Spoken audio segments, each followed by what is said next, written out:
On today's show, we talk a little bit about Omarosa releasing the recording of her being fired by John Kelly, Chief of Staff. She also references some comments that Donald Trump allegedly made about being racist, about being unfit for office. He doesn't have the mental capacities to keep up and so forth. So we talk about that today. Also talk about the implications of this regarding national security and so forth. So again, this is add to the daily saga, the drama that we see coming out of Washington, D.C., and of course the narratives that follow. So we talk about that. Also talk about the Brett Kavanaugh appointment. The process to confirm Kavanaugh will begin on September 4th.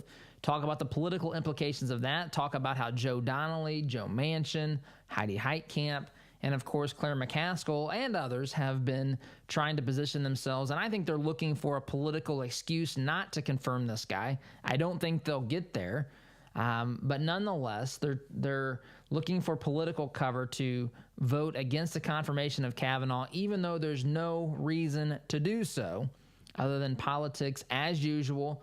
Don't be fooled by the dog and pony show. This is about political posturing. This is about the 2018 midterms. If all these folks end up voting for the confirmation of Kavanaugh, remember that ultimately they owe the leadership of the Democrat Party something. There's going to be a negotiation that takes place. Schumer will say, yes, you can vote for the confirmation, but what on earth is he going to be asking for in return? Also talk a little bit about Nancy Pelosi.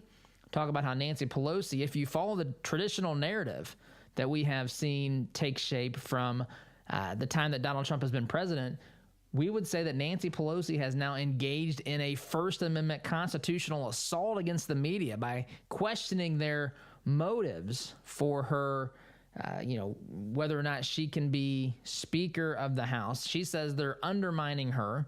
Of course, the starting assumption is that Democrats will win the 2018 midterms.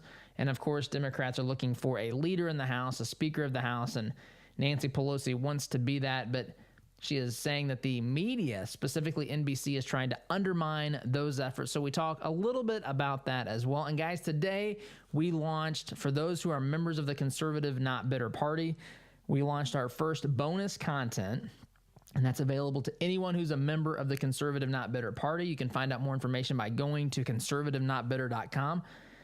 There's an annual membership option. There's also a monthly membership option if that works better for you. But check that out. But we've started the process of providing bonus content, which will eventually turn into what will be the second hour of this program, both on Freedom 95 and 540 Utah's Talk Authority, as we continue to grow the show. But guys, as always, thanks for listening. I hope you have a great day. We will see you tomorrow. Take care.